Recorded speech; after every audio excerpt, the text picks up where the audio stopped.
All right, well, good afternoon, and thank you for joining us today for a Google Hangout on Air with South by Southwest ECO. My name is Natalie Madeira-Cofield, President and CEO for the Greater Austin Black Chamber of Commerce, and we are proud to partner with and feature today another Austin institution, South by Southwest ECO. Austin is one of the fastest growing entrepreneurial cities in the country, boasting top 5 ratings among some of the most prominent media outlets in the world. Among its growth as an entrepreneurial center is its also notable growth as a leader for green and sustainable business and development. The green economy is defined as an economy that results in reducing environmental risks and ecological scarcities and that aims for sustainable development without degrading the environment. The purpose of today's Hangout is to learn more about how growing trends with a local organization with global impact, South by Southwest ECO, are evolving. Joining us today are Scott Wilcox and Ellen Alger of South by Southwest ECO. Hi, guys. Hi. Thank you so much for joining us. I will quickly read your biographies very quickly. Scott Wilcox is the Director of Technology for South by Southwest, an 18-year veteran of South by Southwest. Scott leads the company in specializing in technical innovations such as web and custom software development, mobile applications, web production, and network design. In 2011, Scott created the South by Southwest ECO Conference, with an event for sustainability professionals, which will take place in Austin this year from October 7th through 9th. Scott lends his leadership and technology expertise to South by Southwest ECO, shaping the foreground for innovators dedicated to making progress for society, the economy, and the environment. Thank you, Scott. And next we have Ellen Alger, who works on the programming team, specializing in food and agriculture, as well as organizing a number of the evening and special events programs. She has a degree in zoology from the University of Texas at Austin and hunts bugs and climbs rocks for fun, which is very, very important detail about who Ellen is, which is pretty awesome. So again, thank you guys so much for joining us. The first question is really, South by Southwest is a massive institution with global reach, and it's most widely known for its film, music, and interactive programming. Scott, as the founder of ECO, if you could just kind of tell us a little bit more about what was the impetus behind creating South by ECO. Sure. Here at South by Southwest, we've about 2007, I believe, we started a sustainability program. There were a number of people inside the organization who were growing more interested in sustainability in general and what kind of steps we could take as an organization to be sustainable in the decisions that we make.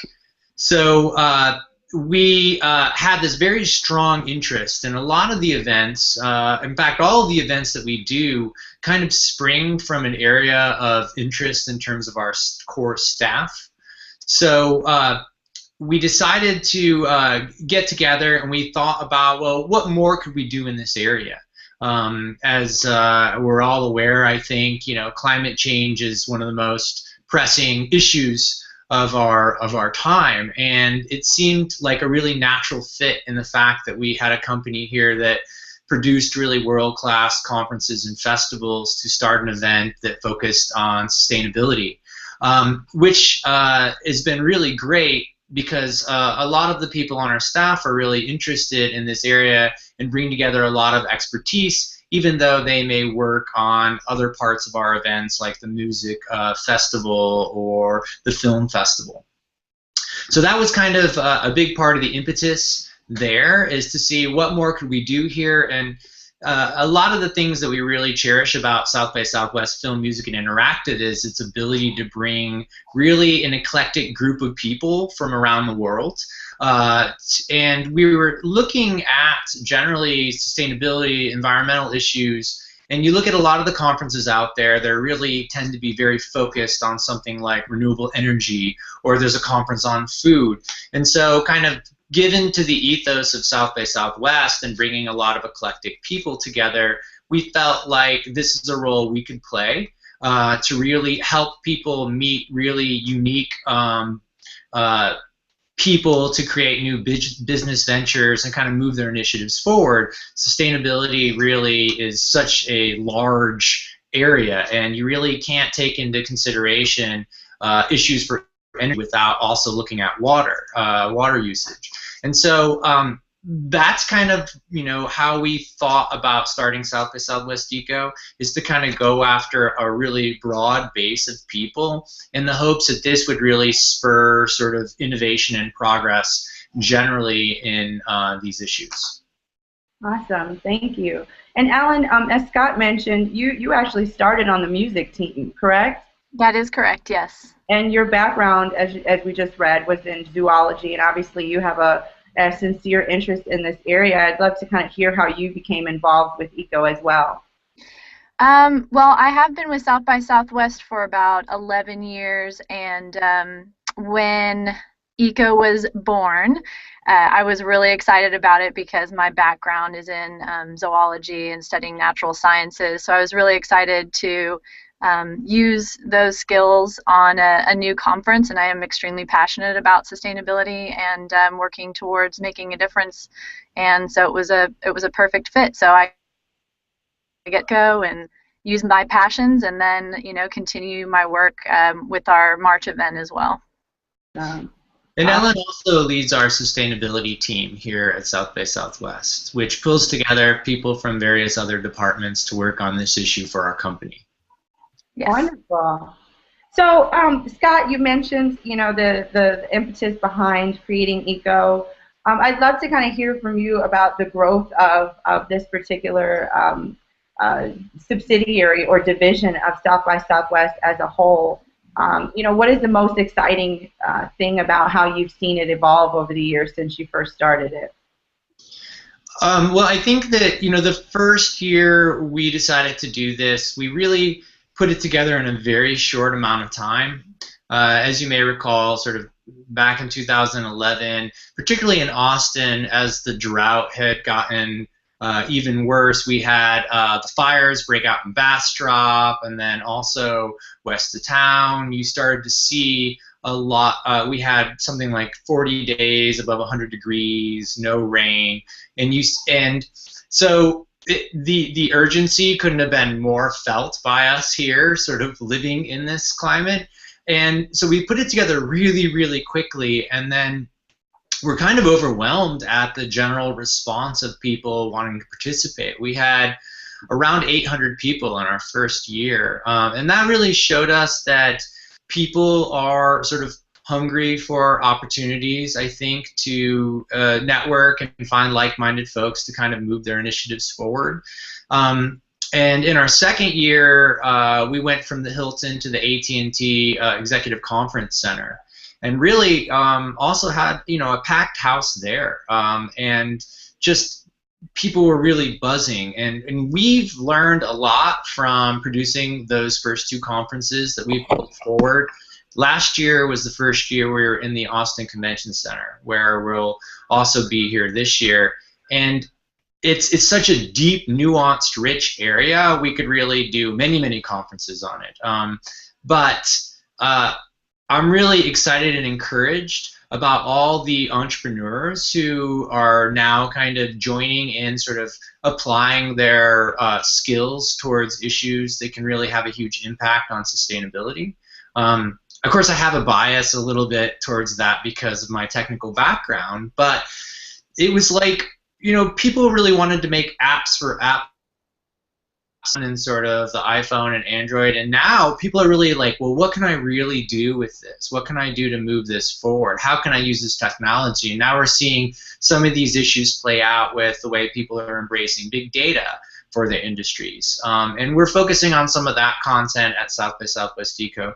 So for me, I think the other aspect, which I don't want to ignore, is we have a lot of nonprofits coming to South by Southwest Eco who are hungry for some of the skills that we focus on oftentimes in our interactive conference. How to use social media, how to do fundraising. And so I think it's, we're really focused on cultivating such a rich ecosystem around these issues, with the idea that as new initiatives and new partnerships and companies are born out of people talking at South by Southwest Eco, we'll all reap the rewards. Yeah, Scott, one thing you said that I really liked, which kind of touches on how vast this industry is overall. And I love Austin is also known for being a very tech-oriented city. And we're working very hard to be very competitive in that space. And so to hear you talk about how people can use their technology skills to do social good, and to create social enterprise, and to create social changes for the environment and for communities is really powerful. And I love that about the concept behind eco. And the other piece of that that I really like, and one of the reasons why we wanted to do this, is because there are ways to incorporate green, just like you would incorporate technology into any kind of company and into any kind of industry. And so it's important that we become more versed on what exactly the green economy looks like, what it means to be in that space, and how we can do a better job as people, as business leaders, as community leaders, to be more inclusive of those types of practices into our overall operations, the same way that we would bring on a new technology system for our company. So I love that.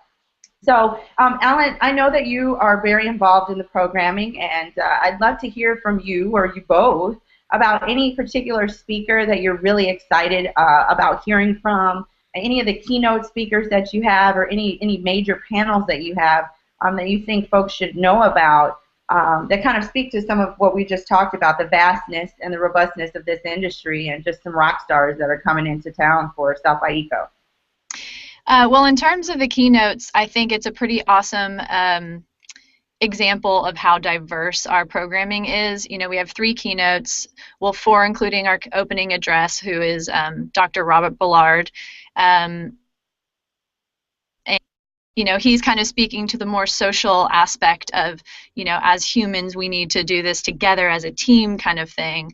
And then we have the Boeing people doing a very high-tech, totally over my head talk about how you know, they're working on these amazing technologies about sustainable jet fuel, which doesn't even sound possible, and the implications that this technology has regarding water conservation, and it's just mind-blowing, the technology these people are working on. And then from there, the one that I'm most excited about is Dr. Sylvia Earle, who is a world-famous oceanographer and just a powerhouse of a woman, and we are so excited to have her. And she's going to come and talk about her work, decades and decades of work in the oceans and conservation and conserving our reefs and such. And then we have Ernie Moniz, the head of the Department of Energy, Secretary of Energy for the U.S., was really exciting as well. So we have a very diverse group of keynotes, and then of course I'm geeking out about all of our food and agriculture programming that I've worked really hard on. A lot of it is about how in the world we're going to feed our intensely and vastly growing population. We have a bug eating panel, which is both my interest in bugs and food, so I'm really excited about that one. And a lot about oceans as well, which kind of ties in with the Sylvia Earle keynote, so about fish farming and you know, all the technology and developments with farming as well as wild caught fish. So there's just the list doesn't end. I could go on for days about all the great stuff that's happening. There's really something for everybody. So I can't let us move on before you tell me about this bugging. We need to talk about that. Okay. Well, the eating of insects is called entomophagy, which is a mouthful of a word, and the people that are putting on this session are it's actually a local nonprofit called Little Herds, which is just about educating the public on entomophagy, the eating of insects. And the main thing that they want to point out is that around the globe, really, it is common to do this. All sorts of cultures have been eating insects forever, and it's really low impact on the environment. You know, you get a ton of protein in a small amount of resources. You know, you can raise an incredible amount of insects on very little resources, as we all know when it comes to pests and such. So you know, it's just educating people, and kind of, especially in North America, people are so squeamish about it, and kind of trying to figure out navigating the mental blocks that people have about eating insects. I think I might be one of those people. Austin is actually right now getting the its first farm for growing growing insects for human consumption right now. Like, they are building a farm right now, which is really exciting. Wow, that's very interesting. Yeah. So, Ellen, you talked a little bit about the global piece of this, right? And obviously, green is a global phenomena. Scott, do we have any international leaders that are coming? Any panels that are focused on the global component of what it means to think about things like water? Obviously, water is an issue that's very near and dear to us in Texas, but there are other states in the country that don't struggle with this the way that we do. But there are other countries that struggle with clean water and access to water. And so, do you all have any panels talking about this from a global standpoint? One of the reasons why I ask is, obviously, as the president and CEO of the Greater Austin Black Chamber, we've been doing a lot of work in the African diasporatic communities, and water is a very big issue across the continent of Africa and for many of the communities there. So I don't know if you all have anything in that space. You know, honestly, I'm gonna on this particular question, I'm gonna defer a little bit to Ellen, who's working on the programming every day. We have worked on trying to cultivate sort of more international participation. Last year, you know, on the attendee basis, we had people from 19 different countries. But as far as this year's programming, you know, in terms of, we don't necessarily call these people out specifically as international. We fold them in. So Ellen might be a little more versed as into who we have participating from an international speaker standpoint. Sure. As specific as you got with water, a lot of the water discussion really is focused on our immediate area and how in the world we're going to work on this together as a community. There are a number of panels, you know, whether it's water or food or design, where there are people from other countries coming in. We have David Truebridge from New Zealand, who's a famous designer, talking about how, you know, design can make a huge impact on the way people perceive and opening people's minds and hearts to climate change and how we can work together.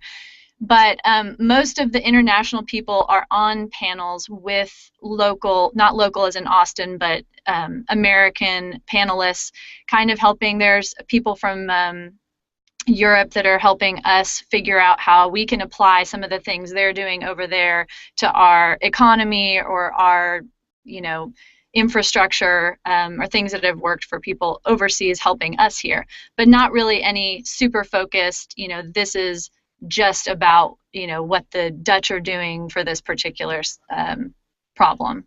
And I'll point out too that you know, one half of our Boeing keynote is actually going to be remote from the Middle East, from the Masdar Institute, and so this is kind of a joint conversation between someone who's going to be in the room and someone who's going to be remote who couldn't actually make it here. But they're really leading the way in terms of research on this particular issue in terms of sustainable jet fuel sort of being grown in sort of very arid climates. Awesome. So one of the other components of the conference is the pitch competition. If you both or one of you could kind of talk a little bit about what it would take for someone to be involved in that. Obviously, maybe this year may be too late, but next year that might be something that people need to get themselves prepared for. What's the purpose of that piece of the conference? Sure, I'll be happy to take that question. So yes, we have the Eco Startup Showcase. So a little background on that. This is, as you said, a pitch competition. This year we have, I think, around 40 startup companies participating, and we break that down into different sort of sections, if you will. So we have a green tech section of that, which is kind of, you know, more traditional clean tech type technologies. And then we have a clean web, which is a term that's used to describe software. There's a big movement there in terms of software that's being created around these issues, which doesn't have sort of the massive capital outlays that clean tech typically has had. And then we have social impact category. We have a not-for-profit part of that, and we have a for-profit part of that. And so the way people participate at that level is there's an application process, which we opened about the middle of February last year. And that ran to essentially the beginning of July. And then we have an advisory board, which consists of members from various communities across the country who evaluate these proposals along with our staff.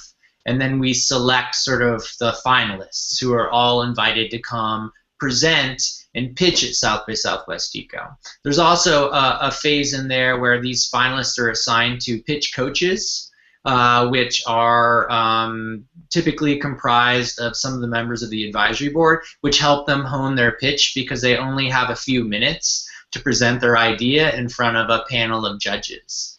And then essentially these companies are evaluated, roughly on sort of two pillars. One, their potential for business idea, and one for their potential for a positive impact on the society or environment. We look at functionality, potential, the team, the business model, creativity, presentation quality, and then the environmental or social impact. And so the judges then rate them across those categories at the event, and we select winners in each of these categories, where we provide a prize at our South by Southwest Eco Awards show.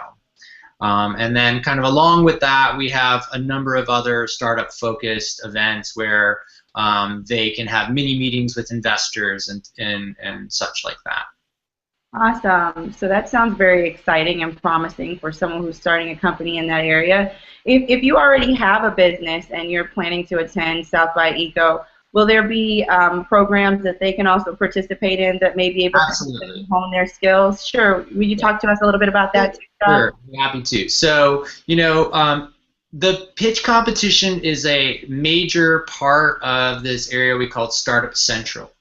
And so specifically on Wednesday of the conference, on Wednesday, October 8th of the conference, we're doing what we call like Startup Boot Camp. And we have sessions that are focusing that any of the ECO attendees can go to, anybody who's attending the conference. But there are sessions focused on marketing and communication and design and accounting and legal and IP, intellectual property and technology commercialization, commercial partnerships, funding. And then there's sort of investor mini meetings as well, where we have a number of venture capitalists and corporate funding partners that are coming to the event, where they would meet with these companies to see if they can kind of make a match. So our model here is to get everybody in one place and then create opportunities for networking and structured programs to help people advance their sort of businesses. So there's a lot to do. There's a lot to do, even if you weren't applied to the pitch competition, or if you were not selected for this year. In addition, I would like to add that people that are coming that aren't necessarily, as he said, a part of the pitch competition or startup showcase, we also have a number of things we call professional development, part of our professional development series, such as mentor sessions, where people can sit down and have a one-on-one with somebody that's already established in their field, whether that's somebody from Whole Foods or somebody who's with an agency, or so mentor sessions are a really awesome opportunity for people. We also have workshops as a part of our programming, which are a longer format, smaller number of people, and kind of more hands-on training in various aspects of the fields in each of our themes. We also have a number of our sessions that are certified for continuing education units by the American Institute of Architects and U.S. Green Building Council, so designers and architects can come to ECO and get these credits that they need to every year. And then even have, and this is part of Startup Showcase in a way, where we have lawyers from Fish and Richardson on hand. So somebody that does have a startup, but they have questions about patents or, you know, how they need to just cover all of their bases, they can sit down and have these one-on-ones with this law firm, and they'll help them kind of guide them in a direction and give them some pointers. Awesome. I actually didn't know about the continuing education piece of that, so that's really cool that you can attend the conference and also get some credit for it. Yeah. Well, yeah, this has been great. I'm going to ask maybe one or two more questions in closing, but I'd love for you all to take time now to tell us how, if someone's interested and they're hearing about it today, how would someone go about attending South by ECO this year? Well, the main thing to do is buy a badge and just get in there and get busy, you know, getting your hands dirty, getting into as many of the sessions and the workshops and signing up for every.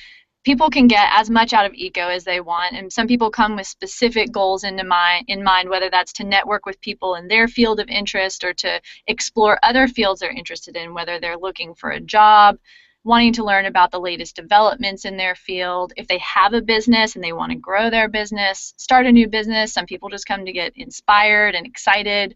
And a lot of the people that come to speak or participate as an exhibitor, you know, they come, and this is a great way to get involved. I mean, you can reach a vastly diverse audience that's really, truly invited by any other climate change conference, because we do cover as many, or we try and cover all of the bases of climate change and sustainability.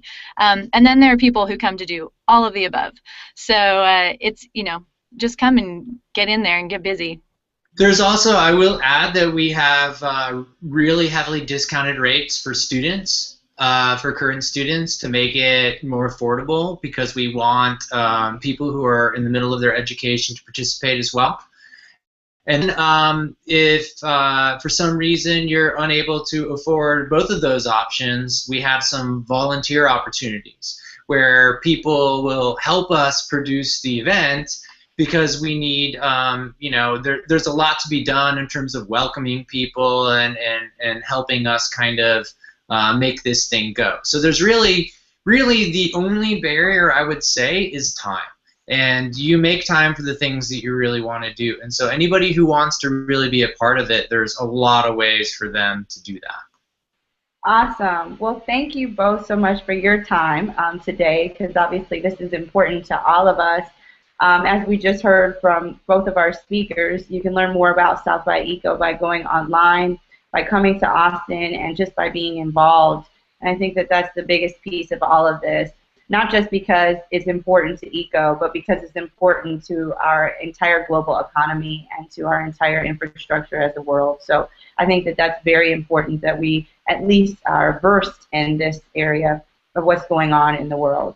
The other thing that I'll just kind of close with is, why not come and visit Austin? Obviously, we heard about some of the really cool things that are going on here. ECO is just one of them. You should come to visit Austin and stay for the music festival, which I won't name. That's going to take place right after, so you might as well just extend your time here. We have a really cool city with lots of amazing people, and I think you've just heard from two of them, Scott and Ellen. Thank you so much for taking the time to speak with us, and everyone who's watching and those who will be watching later out of your day today, Scott and Ellen. We really appreciate it. Thank you so much for having us. No problem. Bye-bye. Bye. Bye.